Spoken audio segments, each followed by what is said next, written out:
নমস্কার, কেমন আছেন সবাই? হেসেল ঘর 2-4-এ আপনাদের সবাইকে স্বাগত।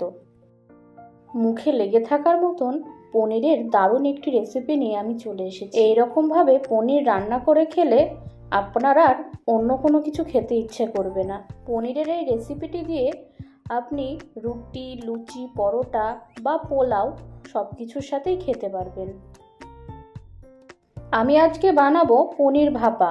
তো আমার পনির ভাপা রান্না করতে যা যা লাগবে আমি সেগুলো এখানে গুছিয়ে নিয়েছি। লাগছে পোস্ত, চারমগজ, টক দই, নুন, চিনি, হলুদ, কাশ্মীরি লঙ্কার গুঁড়ো, ঝাল লঙ্কার গুঁড়ো, কাঁচা লঙ্কা চেরা আর গরম মশলা,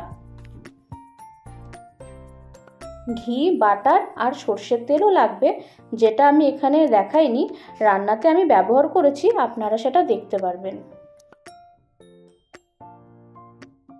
একটা টিফিন বাটিতে আমি পনির নিয়ে নিচ্ছি।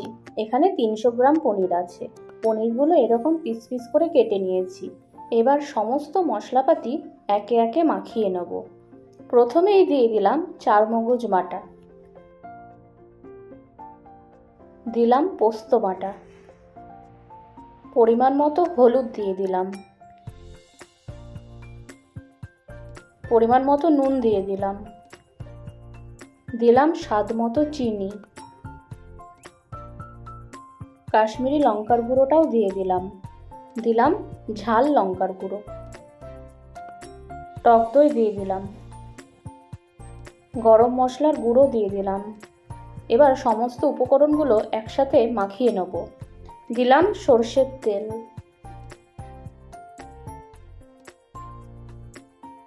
সামান্য জল দিতে হবে, তাই পোস্ত আর চারমগজ বেটে রেখেছিলাম সেই জলটাই আমি দিয়ে দিচ্ছি।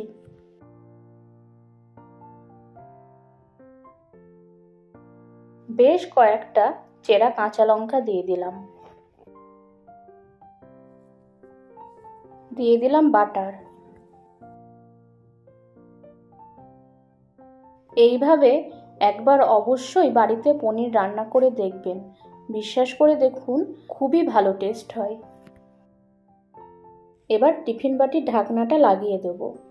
গ্যাসে কড়াই বসিয়ে পরিমাণ মতো জল দিয়ে নিচ্ছি।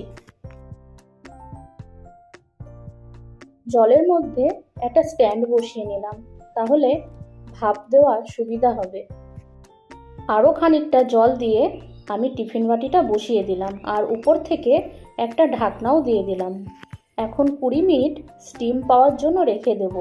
মাঝখানে একবার আপনাদের ঢাকনাটা খুলে দেখালাম যে জলটা কেমন ফুটছে। এরপরে গ্যাসের ফ্লেমটা লো করে দেব।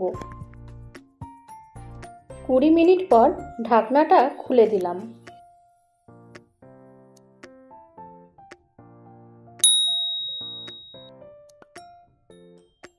দেখছেন কত সুন্দর স্টিম পেয়ে পনিরের তরকারিটা কতটা লোভনীয় লাগছে।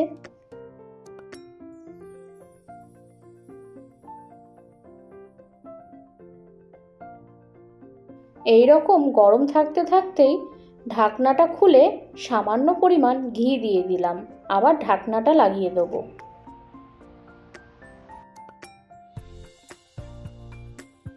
দেখলেন তো কতটা সহজ পদ্ধতিতে পনির ভাপাটা বানিয়ে ফেললাম।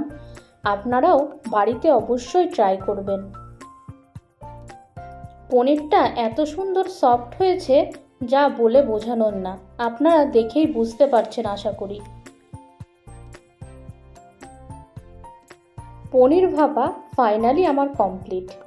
এই রেসিপিটা কেমন লাগলো আমাকে কিন্তু অবশ্যই জানাবেন। ভালো লাগলে লাইক, কমেন্ট, শেয়ার করে দেবেন।